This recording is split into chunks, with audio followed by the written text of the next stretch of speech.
I think that our birth chart is our blueprint, right? So it can show you all of your issues, all of your problems, and how to solve them, right? So it's your pathway to evolution.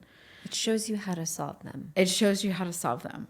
Yeah, it shows you how to solve them. So you can look at something, you can look at, like, say, for instance, your Mars squares your sun. It's like, okay, well, there's going to be some conflict there. That's going to create an issue in your life around that Mars, passion, sun, identity. There's going to be some issues there. And it's like, okay, how do I solve that? And it's like, okay, let's look at where your Venus is. Maybe your Venus has the answer, right? And so we find your Venus is somewhere that is in a beneficial aspect to your Mars, right? It's like, oh, look, Venus is trining your Mars. I'm just sort of calling this out, right? Making this up as I go along. It's like, okay, maybe I can lean into my Venus, my heart, my love of beauty, what I find beautiful in the world, to help with this hard aspect of Mars and the sun. How can I harness my love to maybe meld together my passions and my identity and have them align?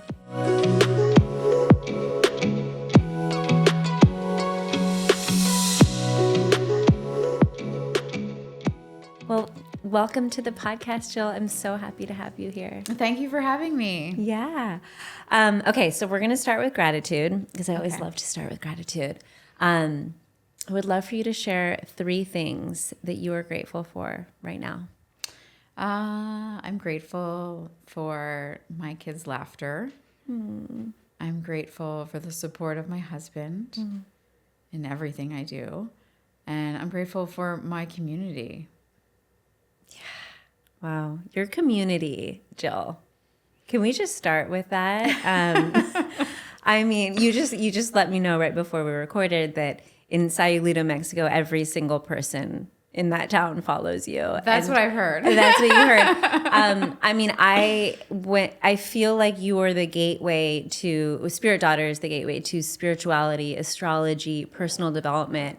And it's just such a wealth of resources and inspiration. And I have always been curious about the person who started this all, which is one of the reasons why I was like, to have you on the podcast would be such a dream. I'd love to start with just kind of like having you explain what Spirit Daughter is and who it's for and the intention behind creating it. And then I would love to go into kind of the journey and your journey in bringing it from a vision into reality. Yeah, we can talk about all that. I would say that Spirit Daughter, it's kind of for everybody, but it's really for people who, are interested in astrology, are interested in growth, are interested in meditation, want to change their life, want to be inspired. In a lot of ways, like, Spirit Daughter was for me as a teenager, where I felt, this was before social media, this was before the internet, and I felt very alone in a lot of ways because I was interested in crystals, I was interested in astrology, and I didn't really have a lot of people around me like that.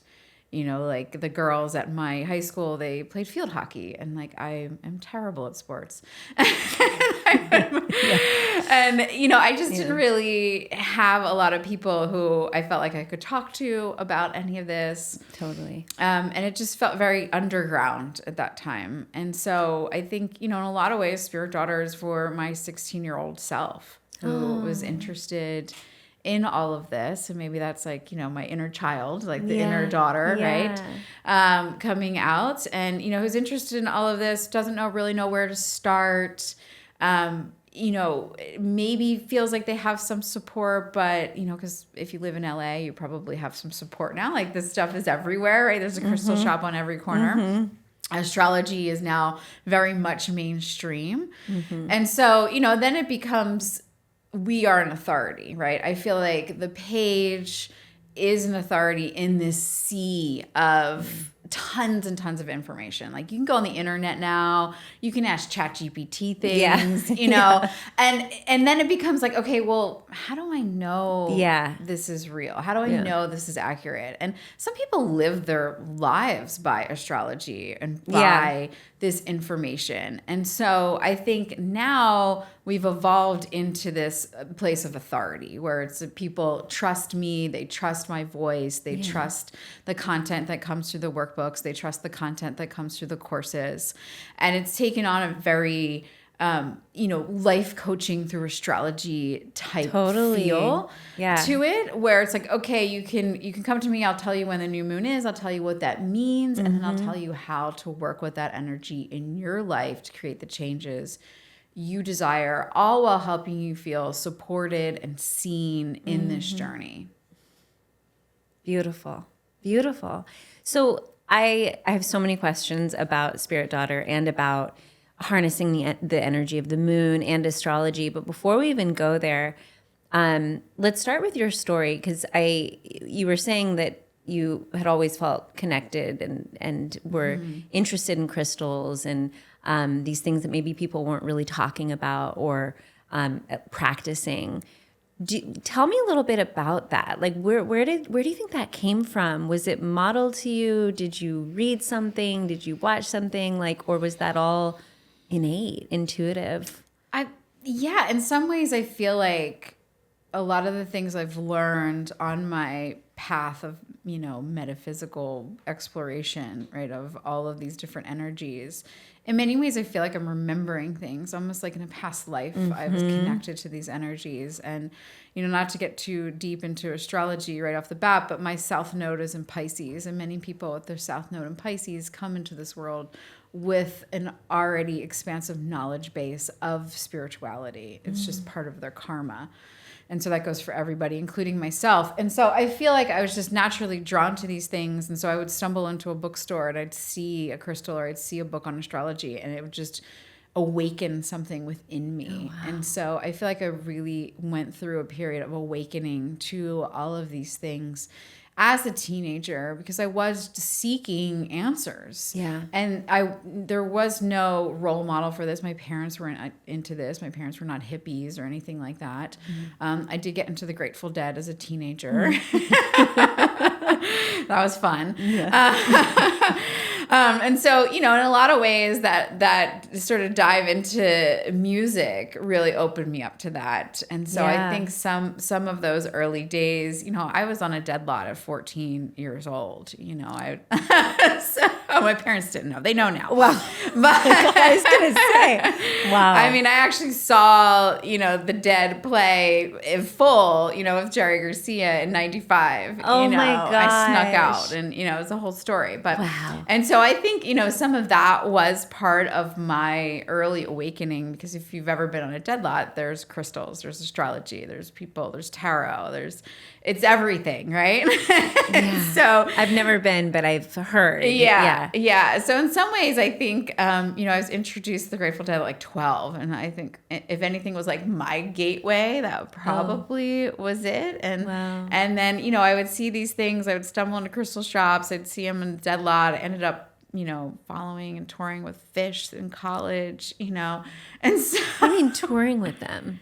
Tour, like following them around. Following them around. To show. Oh, okay. Yeah, no, I wasn't like an official roadie or anything, but so all of these. Did you have like people at this point? Did you have community around this? Like, were you did you have friends? I think that's where I found my community. Okay, and I did end up with like lots of friends in that community. Okay, and that's where I found my community. I didn't find them necessarily in high school. Yeah, and even how I got introduced to Grateful Dead was from like a friend's like older brother, And, so it's just kind of interesting how I just read into these things and I was like, oh, like that makes sense. Like that amethyst like makes sense to me, and the astrology makes sense to me, and I'm a Leo and that makes sense to me.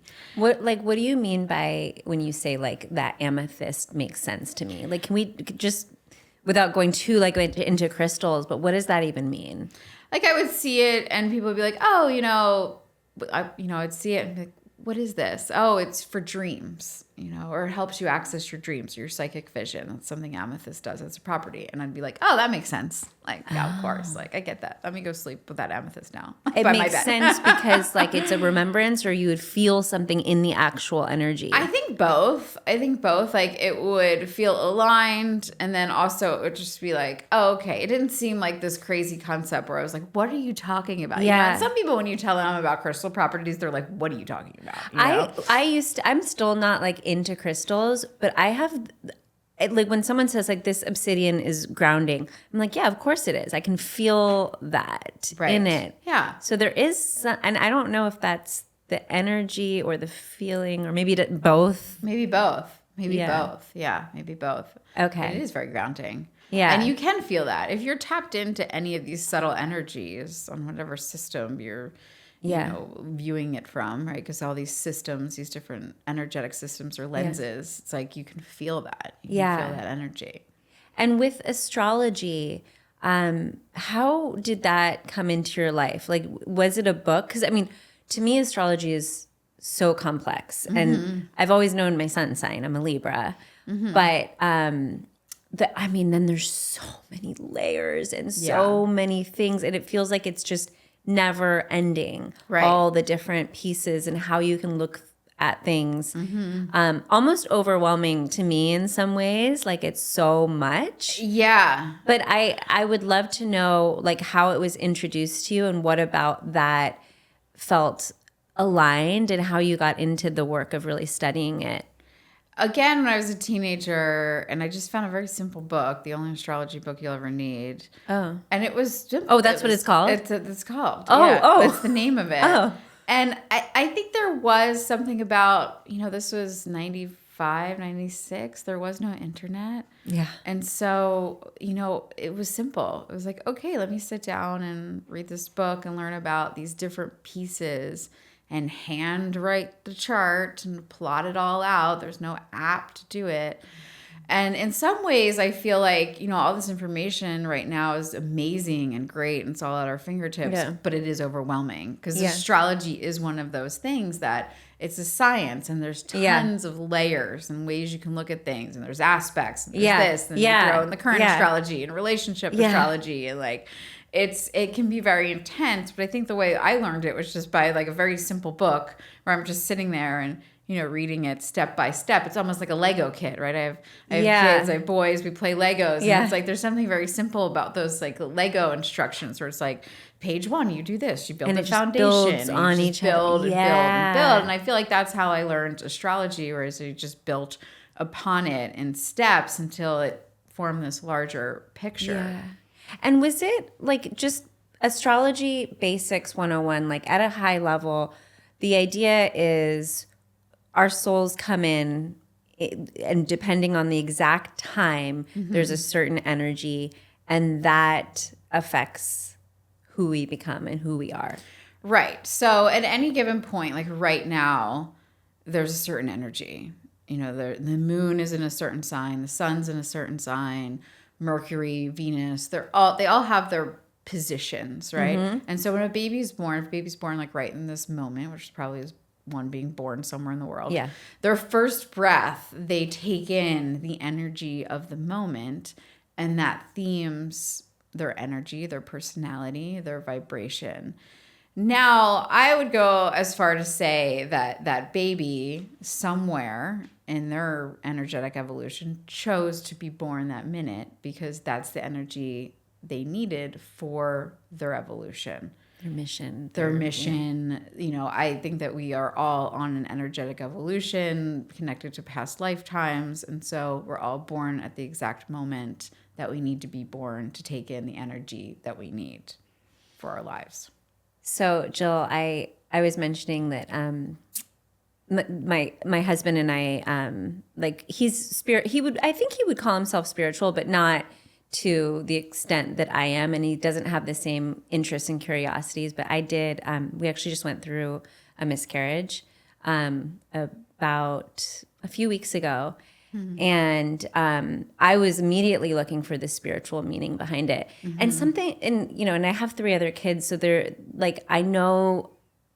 was gratitude for that. And of course it was difficult and sad, but there was something I just felt like the soul it wasn't the right time. I think there probably was maybe something with the embryo too, but I did a spiritual reading yesterday with this medium that I have grown to really trust like wholeheartedly, and it's so profound what comes through.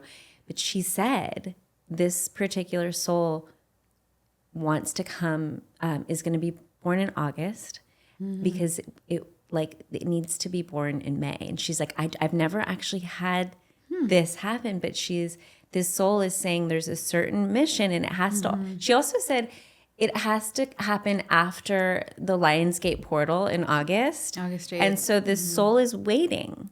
And I thought that was so, I've just never heard of that. And I would love to just hear, like, have you heard of like souls waiting for? I believe that. I definitely believe that. And I'm sorry that happened to you. It's always hard. Even when we find the higher meaning, it's still hard. We're still human, right? And have to process the emotion. And that's one of the things, I really try and speak to people because I'm always speaking about the higher meaning, but I don't ever want people to think I'm dismissing their human emotion, right? Because these things are hard and we all go through these trials. But yeah, that definitely resonates with me. It makes sense to me. That makes sense to me. I believe that as well. I think that certain souls come into this world. And I also think that, thinking about souls coming into our bodies and then leaving, it's like that energy just wanted to be connected to your energy for that period of time during this period, whatever was happening while you were carrying that energy. Oh, wow. Wanted to be connected to your energy. And sometimes that's all energy needs, right? Is that 1 month, 2 month connection.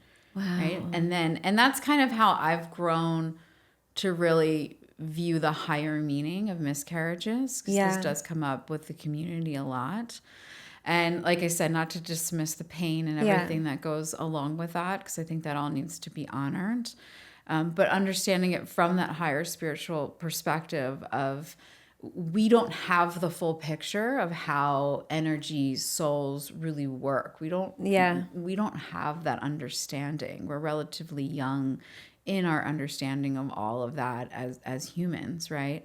And so how I see that is like this energy came connected with you, with your energy during this time, and then got what it needed in some ways, fulfilled its mission for now. Yeah. And then went on to do whatever else that energy needs to do in this moment. Yeah. And I think there's also a piece of this, and I feel like I've come, like there were like 2 like really weeks of just feeling it and like the heaviness of it all.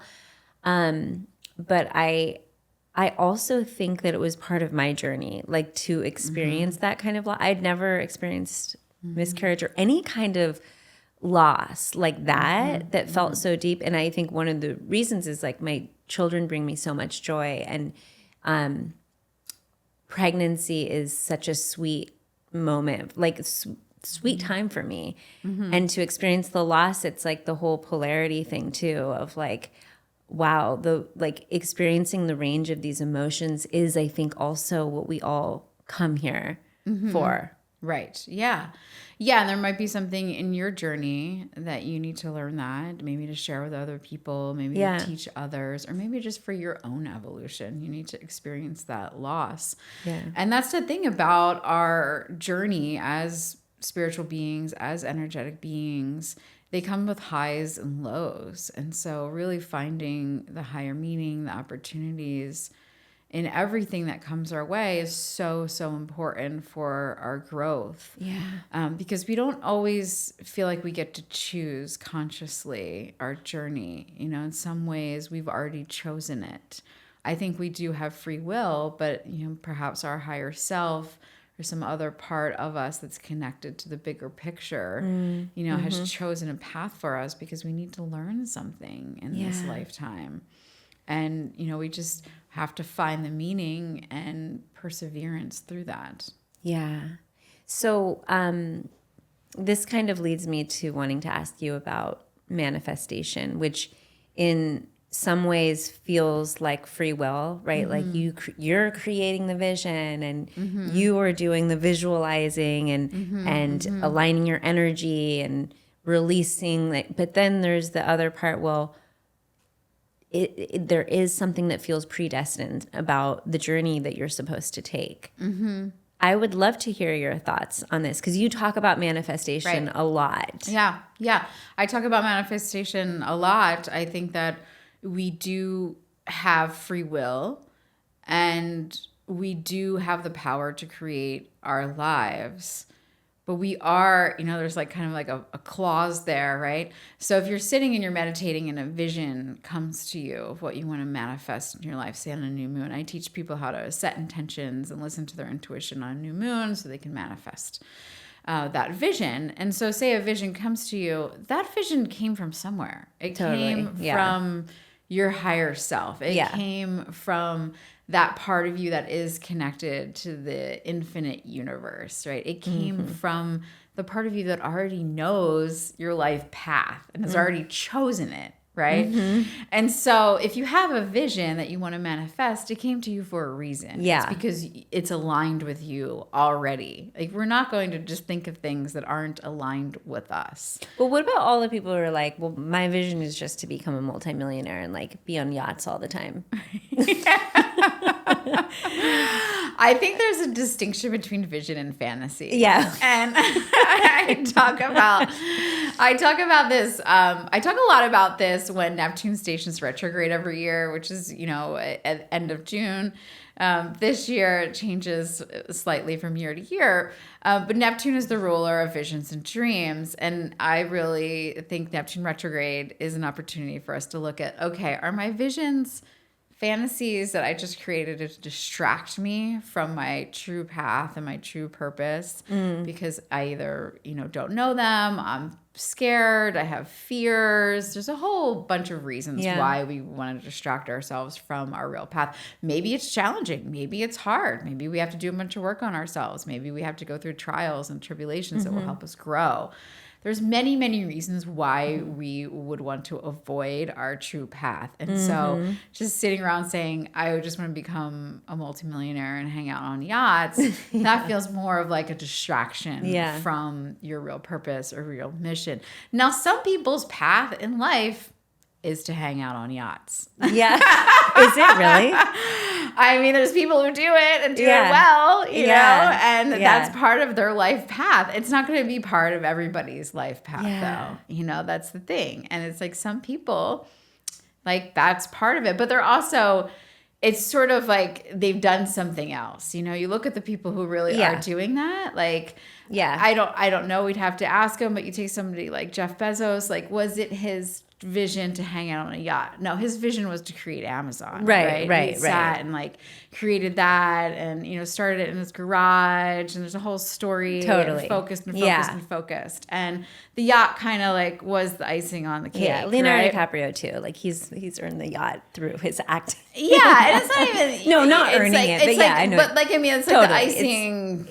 They didn't like set out to purposely manifest that. Exactly. Okay. They manifested something else, and then that just happens to be part of the life path. Yeah. Okay. And so tying this back in with astrology, do you see with certain, and I guess it's like more than just the sun, but like the combination, I mean, the energy of when you're born, are those similar? Like I'm Libra sun, moon in Pisces, Capricorn rising. Do we all kind of have the same something, mission, purpose, personality, drive? Like what, like how do we... Like people who have that same combination? Yeah, or is it just so much more complex than that? It's a little bit more complex with that. There would be some similarities. Obviously, you're going to have some similarities with other Libra suns and other Capricorn risings. You'll be able to talk about certain things. But there's so many other planets that come into play, like Mars, for instance. Your Mars placement is going to take a large role in your purpose and your mission and what fuels you, right? What you're passionate about. There's going to be your Saturn placement, which is your commitments. And so what do you feel committed to in this world? And so there's many layers. And that's why, looking at a birth chart, it's a whole picture. And so you're looking at all these different pieces and how they come together. And so it's not just the moon, sun, and rising. It's everything else, where your north node is, where your south node is. It's there's a lot of other factors. And then you also look like, okay, are there certain aspects forming? So does your Mars form a square to your sun, which can be a challenging aspect. And so, there's all kinds of different layers. That would be like step 2, probably step 3. Like step 1 is know your sun, your moon, and your rising. Step 2 is know where the rest of your placements are. Step 3 is like, okay, are there some aspects here that I should be aware of? And why do we do this? Like, I also, actually, before answering that, do you think our souls came here with the intention to figure out this puzzle? Like, is that part of the mission, to understand our astrology? I think so. I think that our birth chart is our blueprint, right? So it can show you all of your issues, all of your problems, and how to solve them, right? So it's your pathway to evolution. It shows you how to solve them. It shows you how to solve them. Yeah, it shows you how to solve them. So you can look at something, you can look at, like, say, for instance, your Mars squares your sun. It's like, okay, well, there's going to be some conflict there. That's going to create an issue in your life around that. Mars, passion, sun, identity. There's going to be some issues there. And it's like, okay, how do I solve that? And it's like, okay, let's look at where your Venus is. Maybe your Venus has the answer, right? And so we find your Venus is somewhere that is in a beneficial aspect to your Mars, right? It's like, oh, look, Venus is trining your Mars. I'm just sort of calling this out, right? Making this up as I go along. It's like, okay, maybe I can lean into my Venus, my heart, my love of beauty, what I find beautiful in the world, to help with this hard aspect of Mars and the sun.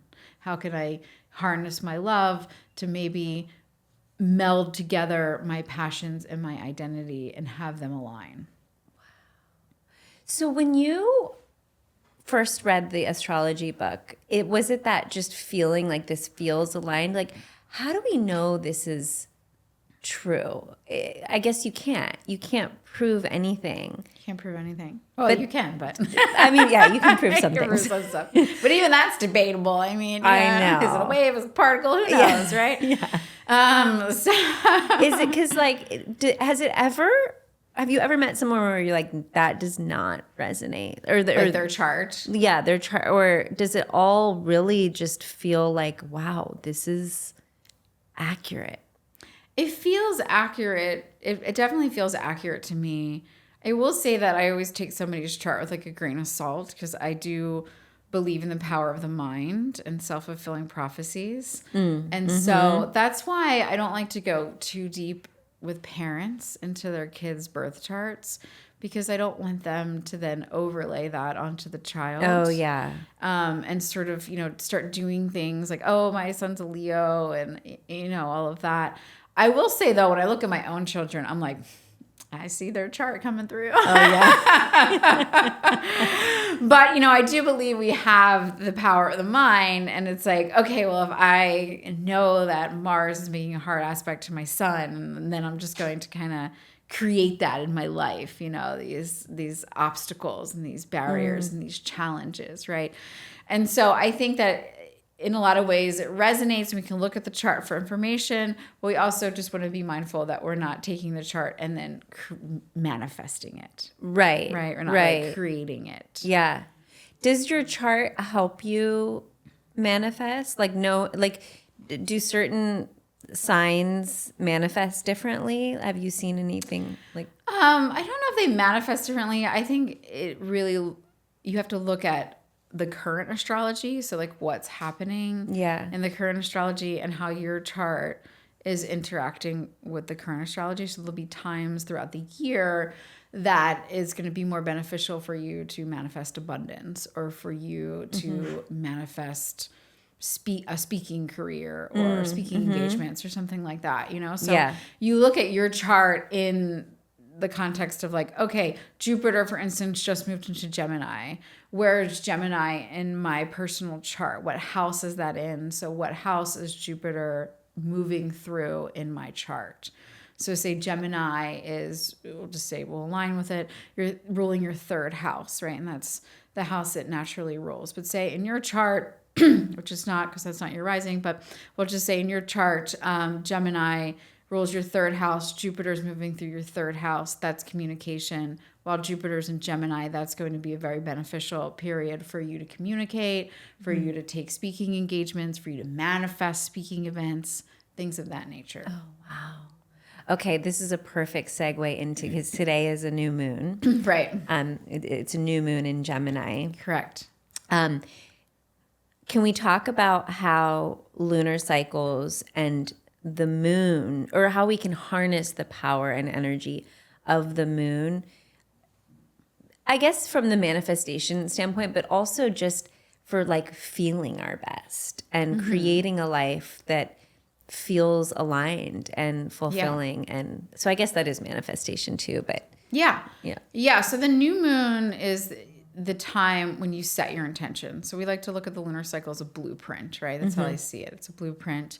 And you can take it in the simplest form where you have the new moon, the first quarter, the full moon, the last quarter, and then new moon again, right? So 4 weeks. And so on the new moon, we set intentions. That's when the moon and the sun meet in the sky. So on the new moon in Gemini, they're both at the exact degree. It happened at 5:39 a.m. this morning. Oh. Were you up? Exact degree. I was up. I'm an early riser, though. I try to get up before my kids so I can like have actually your own time, meditate and not get thrown off and not start the morning completely dysregulated by screaming toddlers. But anyway, yes. So 5:39 a.m. sun and moon meet at the same degree in Gemini. That creates a spark of energy. And so that's what makes it very beneficial to set your intentions, because you have that spark of newness, right? Of new energy.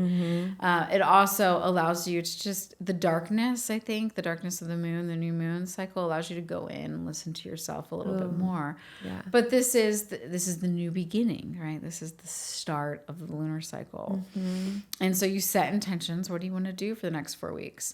And, like we already said, you can't prove anything, right? Right. Like, we could probably get into, like, theories of gravity and light waves and energy and all that and probably come up with some working theory based in physics on, like, why this actually affects our energetic body. Yeah. But it would just be a theory. And, look, I've thought about it a lot. I have a vast background in research. And so I've, like, been like, could we really prove this?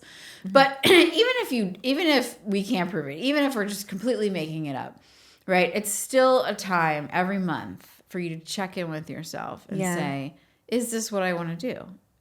Are these the intentions I want to live by? Are these the visions I want to create? What visions are coming to me? Yeah. Do I want to keep nurturing them? Do I want to keep working on them? So like right away, you have this point every month on the new moon. Like that's when you set your intentions. Yeah. And so for that alone, I love it because it's just like this blueprint, this natural check-in. How am I feeling? Accountability.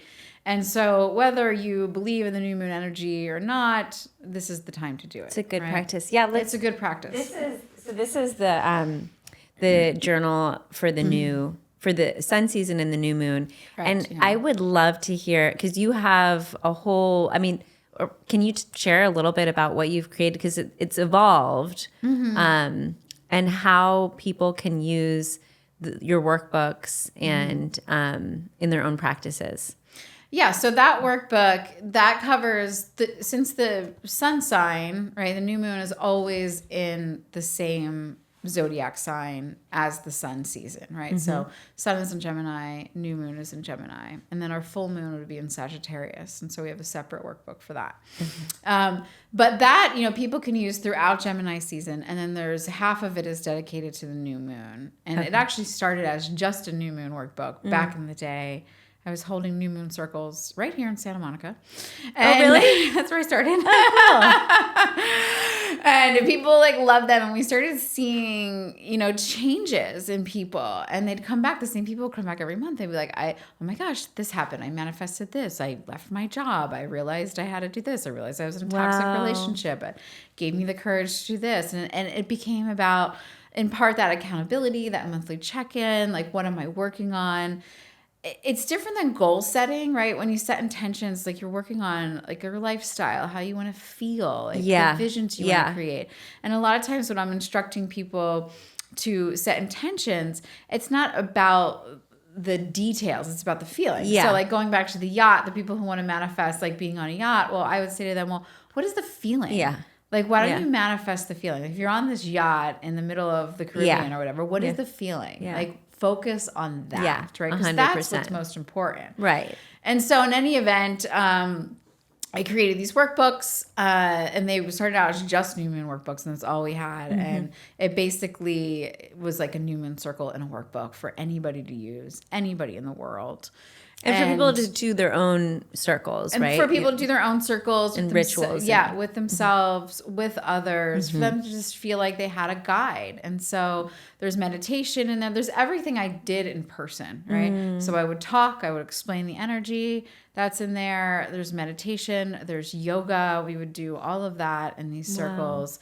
There's how to set up the circle. So what crystals to use, what scents to use. Every sign has scents, colors, shapes, fabrics, all of that, how to use the different elements in your circle. So that's all in the workbook. And I just took it from what we were doing, what I was doing with different groups of people on each new moon. And then there's journaling prompts and intention setting guidance, like how to set intentions with this particular new moon. So we're working with Gemini. There's certain themes, right? With Cancer or Leo, there's certain themes that will help you. And so you can choose to say, okay, the next new moon is in Leo. I'm going to write intentions that are themed by Leo. Leadership, how to open my heart, find my heart's joy, how to show up authentically. What visions can I create around those themes? And so there's guidance month to month by the signs.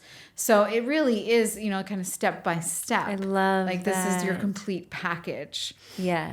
And you can choose to write intentions on whatever you want. I mean, look, you can choose to write intentions any day of the month on whatever you want. Right? Yeah. This is just like the guidance from the astrology. And in a lot of ways, I'm like, if you want that extra support of the astrology, this is how you get it, right? Yeah. You want to feel aligned. And even if there's like a little bit of a placebo, like you believe that the energy is there, I mean, that is what is going to also propel and magnetize. Yes, the placebo effect's like my favorite thing in the world. Yeah. I mean, when I was a researcher, when I first learned about it, I was like, I just want to study this. This is all I want to study. Fascinating. It's so fascinating. Can I get a grant for that? It's fascinating. And yeah, exactly. And so it's like, maybe we're just like making this all up, but like if you believe it, it's real. Exactly. Right. So if you sit down and you write your intentions on the new moon and you're like, I wrote them on the new moon with Gemini, they're supercharged. Yep. They've got the boost of the cosmos. Yes, that might be correct.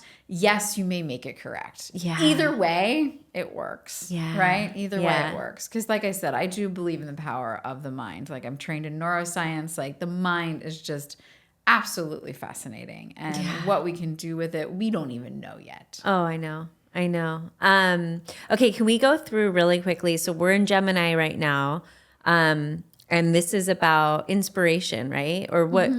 Yeah, Gemini, I find that Gemini, the air signs, especially Gemini, are very inspirational because they bring newness, right? Air comes in and it brings like new energy. Yeah. It's like when you wake up and you like just feel the air coming in to your room. It's like new energy. And so it is very inspirational. Yeah. Gemini also really widens our view and helps us expand our consciousness and look at things in a different way. And so like, how can we look at, like we were talking about higher meanings, like how can we look at a challenge or something else, a hardship, a heartbreak, grief in our life? How can we look at it differently? Not that we're changing it or taking away the emotion from it, but how can we look at it as an opportunity, as part of our life path, as a portal for growth? And so Gemini really helps you do that because Gemini, this is the twins. The twins communicate. What are they communicating about? Their perceptions, their beliefs, how they see the world, right? We all see the world a little differently. And so when we talk to each other about it, we figure out the bigger picture, the puzzle of life. Oh, I love this. And then this ties into the course that you have. You have a course for every season. Right. And this one is about reframing. It's about reframing. Yeah, it's about reframing. And so the reframing course and the courses, they are relatively new. So the workbooks have been around since 2017, and the courses, I just started launching them. We just launched all of them really in the last year, the full, like all 12. And so the courses really pick up where the new moon leaves you. And so you set intentions on the new moon. And that was some of the questions I was getting from the community. They'd be like, what do I do now?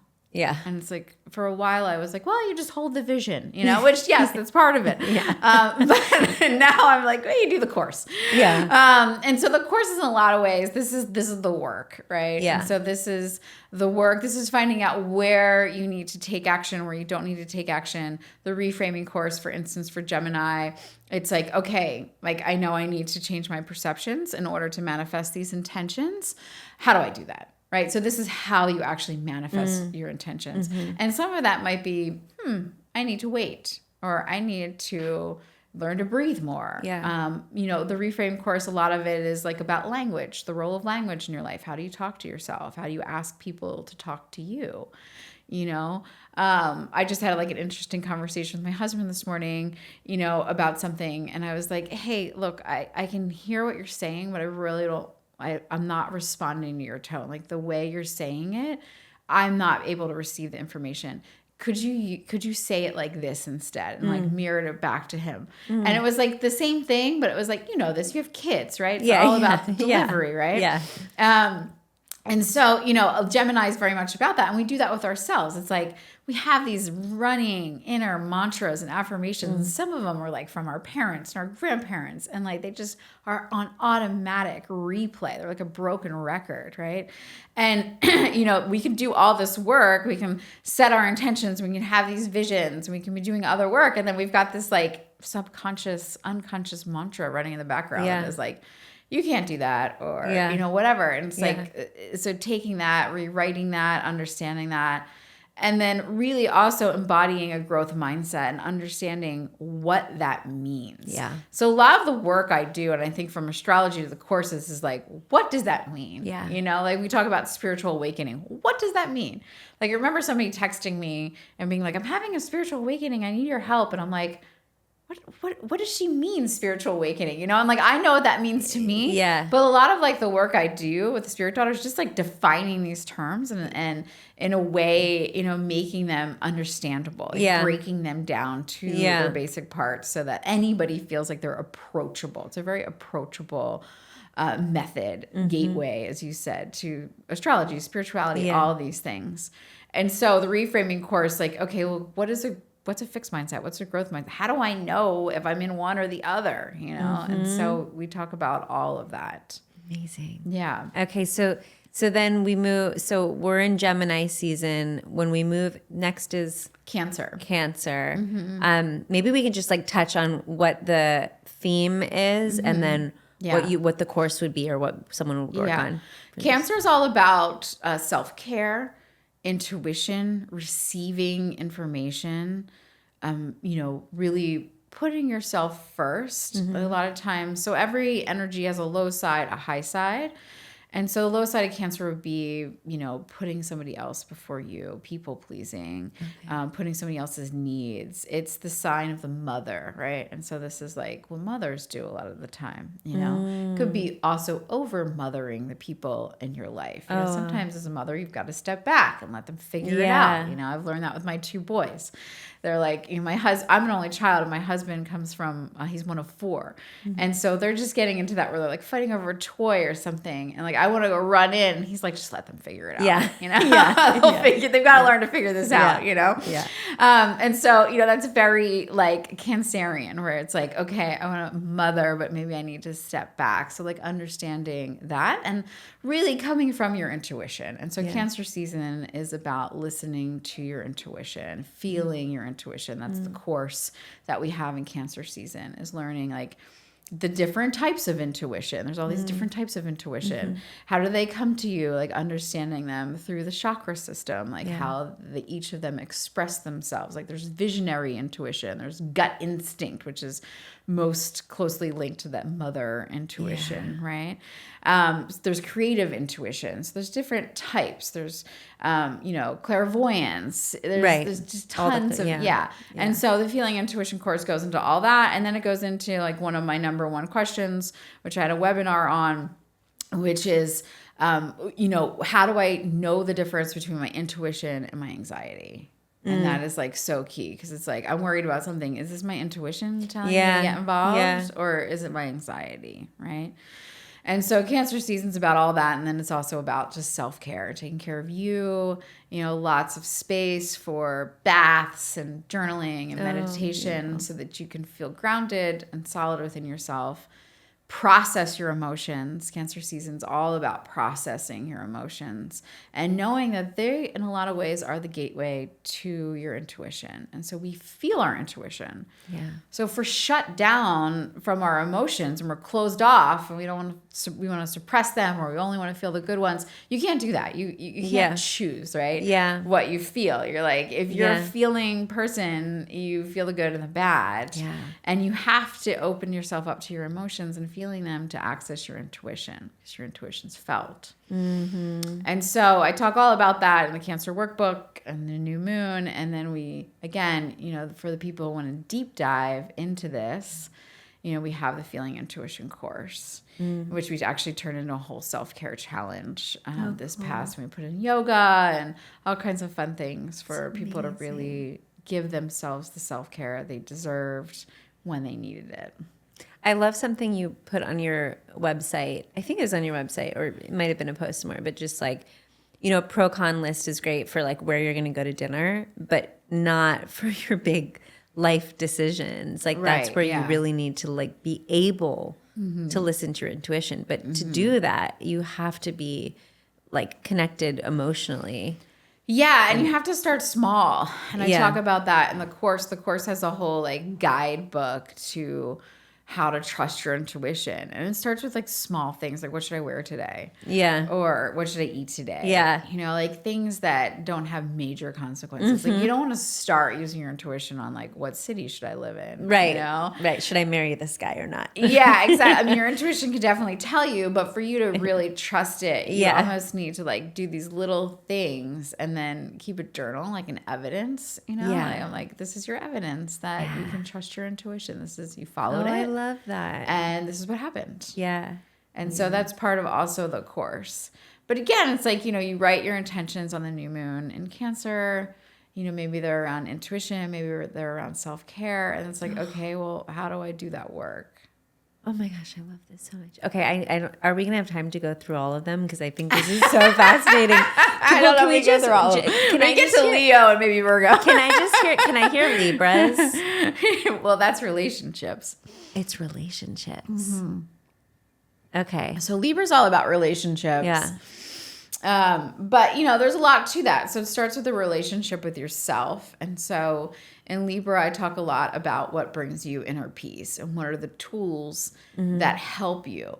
And so the thing about Libra is, we always think about Libra as the sign of balance and equanimity and like, Libra suns, this is some of the misconceptions, right? Oh, they must be so calm. Oh, and that's not really the energy. The energy, the life mission of a Libra sun is to learn how to regulate, how to make themselves calm amongst chaos, right? So it's not about having this like perfectly balanced life and very calm life. It's about, okay, life is going to throw you curveballs. Maybe they might throw you more, right? Because you're a Libra. And can you regulate yourself? How fast can you do that? How can you grab your toolkit of meditation and breath work and bring yourself back to center, bring yourself back to balance?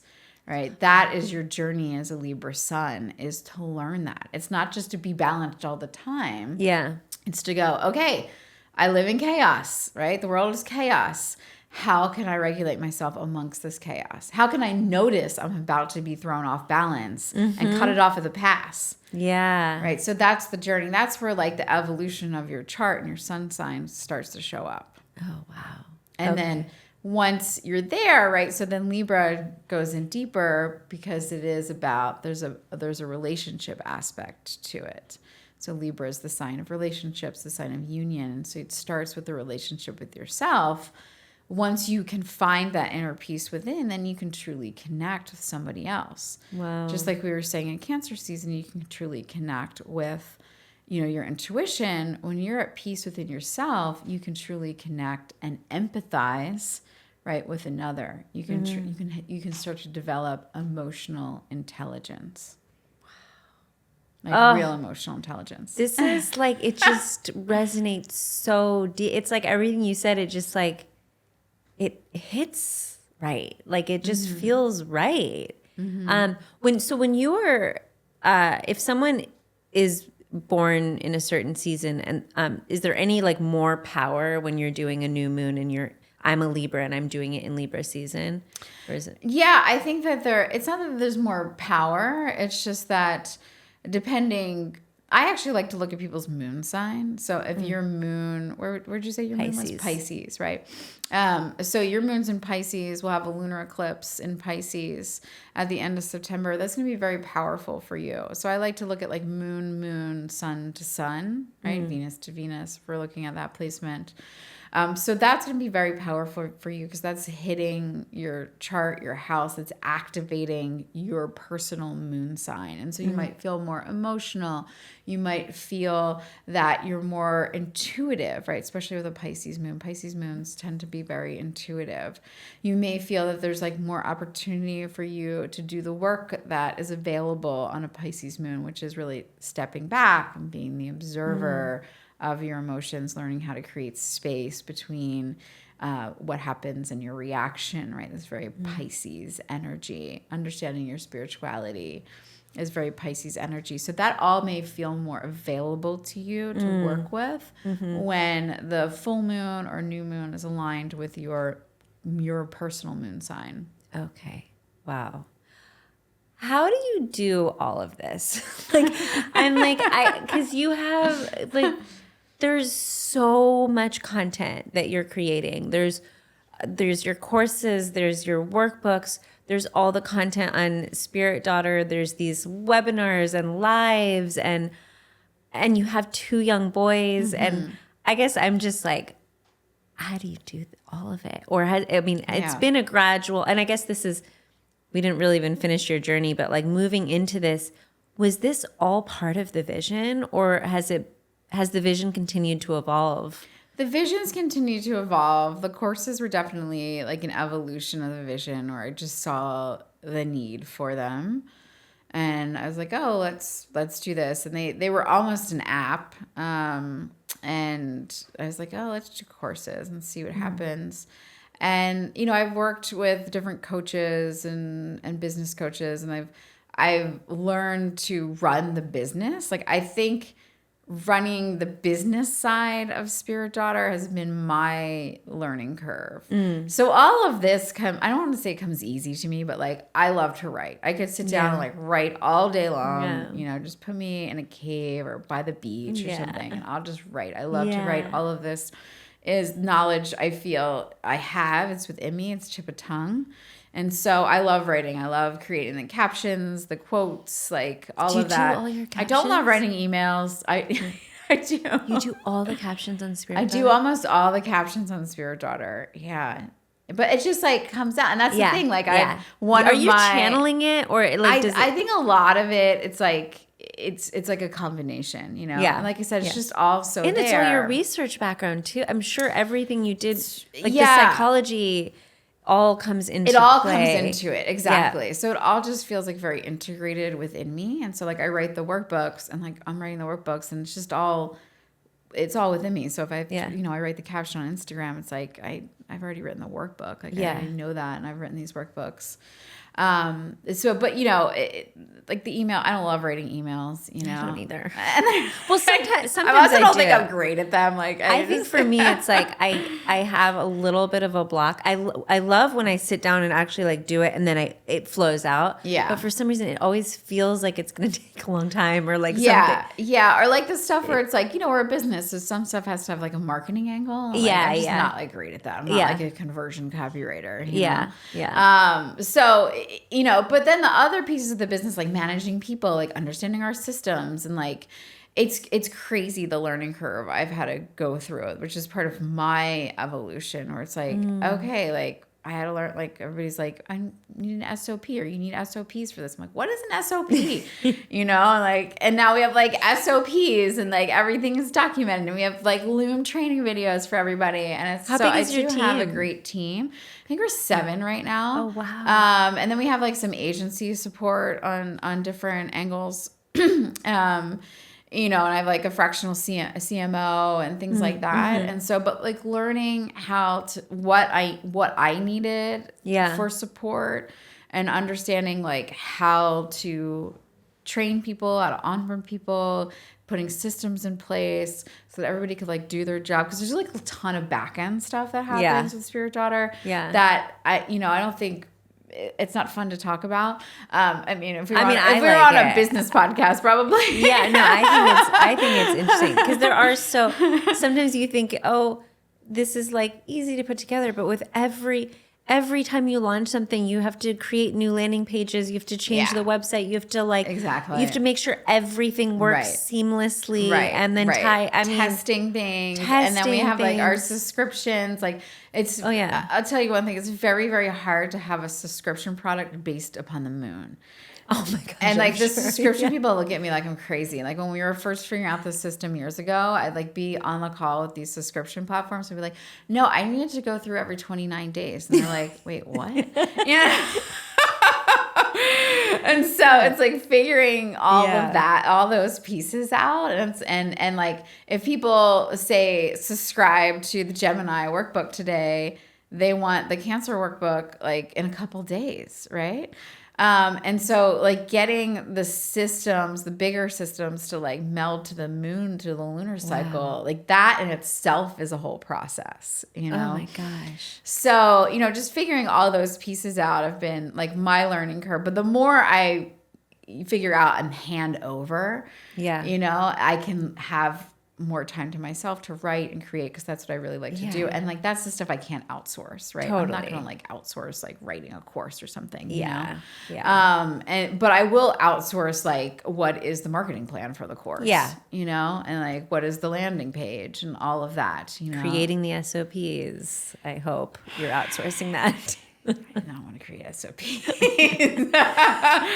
I'll create a video and then I'll hand it over to somebody. Be like, can you make this in an SOP? But even understanding that process alone, it's the systems of a business are again that foundation. So it's foundational pieces. And how do we do them? So when you had the vision for Spirit Daughter initially, what did that look like? I think I just wanted to create something that gave me more freedom. I wanted to be able to work on my own terms, and I wanted something that I could scale, getting back to business. Like I wanted it to be a scalable business, i.e. not tied to my time.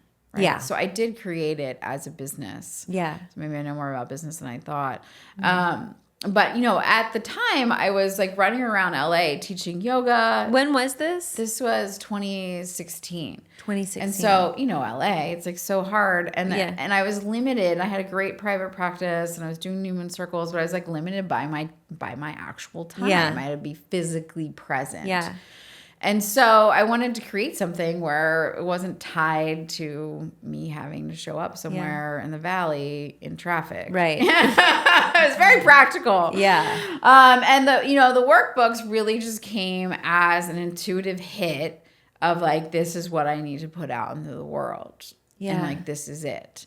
And so, I followed that intuitive hit, and I wanted to create an Instagram that was inspirational. Yeah. And that inspired people to like feel their intuition, to change their life. Like, I'm here to inspire people and help them change their lives. Like, I know that about myself.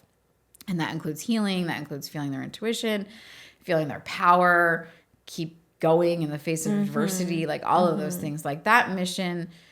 And that's the thing. It's like, I know my purpose, and it's the execution of it has been different throughout my life. Yeah. And so Spirit Daughter is an execution of that purpose.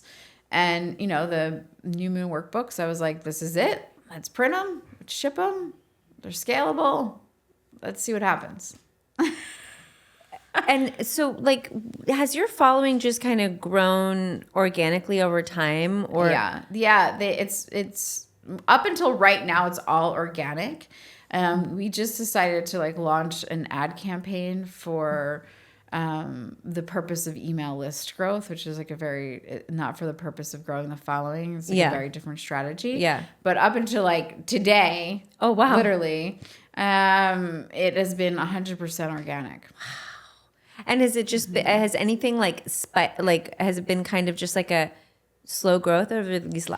I mean, not slow, but the like workbooks spiked it because they went viral in the beginning, and they were shared everywhere, and people like loved them. People still love them. People share them all the time, and that's driven the growth. And influencers picked them up and started sharing them, and then celebrities picked them up and started sharing them. And so it's just kind of like what you want with the product. Like everything worked out the way it should, and I didn't like. That was not my vision. Like, I never had the vision of like, I'm going to make sure so-and-so gets my workbook and shares it on their page, like that was just the evolution. Like, I just wanted to create a successful, scalable it was the product that inspired people. Yeah. Like, I wanted that feeling. Yeah. So that's what happened. Did you ever imagine it would get to this size and impact? I don't think it's actually like really sunk in. Like, I'm still kind of like shocked sometimes when I'm like, I have 2 million followers, or like people know me everywhere, especially in LA. It's like probably half of LA follows me, it's like crazy. It's not like Solulito or everybody, but like LA is pretty big. But I go places, especially like I live in Venice, and it's like people know who I am. Has anyone like asked you for your autograph? Kind of no one's ever asked me for my autograph, but like, I guess we're over that stage. We want selfies and like things like that. Well, I think I do think it's kind of nice living in LA, which is like a celebrity town. No one people like really respect that sort of like element of privacy and everything. Yeah. So I think that's like helpful. Yeah. But like I'll be great white and people will come up to me and be like, I'm in your course, like it's changing my life, and I love that. Like I love it when people do that. Wow. So, but yeah, it's always like respectful, and I think that is like a function of like where we live. Yeah, like for we sure. see celebrities all the time. Yeah, even with the farmers market, I see a celebrity. Same. It's like, just happens. So, going and like tying this all together with manifestation, and for everyone who's listening and is like, oh my God, eating all this up, and wanting to now like dig into their chart, and but like when we think about really the person who's like, I just want to create a life that I love. Mm-hmm. I want more fulfillment, more excitement, more love, more joy, more alignment. Like, what is the advice that you have for that person? Be grateful for what you already have. That's it. Mic drop. Oh my God. It's so true. Be grateful for what you have. Yeah. That's not saying you're wrong for wanting more, but that's like the key, right? It is the key. Like, it's so simple, but then when you see how profoundly it affects your life in every area, it's like undeniable that's the secret. That's the and plus like you've already created your life to this point, right? And so you need to be grateful for what you've already created, so that you encourage yourself, your energy, your subconscious, your higher self to keep creating. If you're not happy with what you've already created, like your higher self, your subconscious self isn't gonna create more. Yeah. It's like gratitude and being proud of yourself. Yeah. And just like getting into that energy of like wow, look Yeah. what I've created. Yeah. Look what I already have. Yeah. You know? So what's next for you? What are you manifesting next? Do you know? I don't- Or are you just going with this like Yeah. energy and momentum that you I created? mean, I have some thoughts on some different projects to do. Maybe a podcast. A podcast has been Yeah. like literally on the back burner Yeah. for years and years. And it's kind of just been like, we need the right time, the right location, the right people, all of that to pull it together. Because I don't need like a ton more on my plate. Yeah. As far as like setting up and things like that. Yeah. A book. Oh. I'm gonna write a book. Like a memoir kind of book, or like not- a personal development? Kind of like a both, like a memoir, prescriptive book. So yeah. Nice. I'm like, again, like a day away from signing a book deal. Gemini New Moon's is very interesting for me this time. Like there's a ton of changes like happening like literally today, tomorrow. Wow. It's kind of interesting. Yeah. Do you still write things down? Like, do you write down what you're calling in? Like, do you use your workbooks? I do use my workbooks. It's kind of fun because I write them months in advance. So sometimes like I'll open up and I'll like answer my own journaling prompt that I wrote like 2 months ago and be like, oh, I like that one. Yeah. So I do, and I still do the work. I still do the work of setting intentions on the new moon. And then I still do the daily work. I have a daily practice, which I turned into the daily journal, which is on the site. But I've had this practice since my 20s. And I literally I write down my gratitudes, what I'm grateful for. And then I write 5 things I have to do today. And then I write 5 things that I want to do with my life. Every day you write this? Every day. I've written it like every day. I mean, I miss some days because Do the 5 things you want to do with your life, do those change every day? Or not always. Like I've written the same thing for like 20 years. The same 5? Same, like there's one that I've written like pretty much every day for 20 years. And so, and like write a book was on there for a very, very long time. But I love this practice. I learned it a long time ago. And you look at the 5 things you have to do for the day and you're like, am I dreading them? Am I looking forward to them? Does it just feel like a to-do list? Do I need to change my life so that the things that I have to do like bring me joy, right? Oh, yeah. So there's some information there. And then it also is just like a clarity thing. Like these are the 5 most important things I have to do today, But then there's also that like, do I want to do them? Like, interesting. I don't really approach that like that. I like that of... Yeah, and so I love that practice first thing in the morning. And then, the 5 things I want to do with my life. And then you get to see the themes that show up. And then that's like what I'll work with the new moon intention setting is like those themes that keep showing up. But you can look back, especially if you do this practice for years, like what has been showing up on this list. Do you just use a regular like blank journal? I do. And then I will use the daily. So this is actually in the daily journal, which, is on our site. And so it has like everything lined out for you. And I like doing that too, like, cause it's just like, I'm going to write in these lines. Yeah. But I did it, like my practice is just doing a moleskin, journal. I have like stacks of that. Oh my God. Oh, how fun. They're usually like behind me in videos, this stuff, like stacks of journals. Wow. Oh my gosh. Yeah. This has been, it's just exceeded my already like through the roof expectations of you and your energy and what you've shared today. Thank you so much. I am so grateful. I'm so excited that we did this on a new moon day.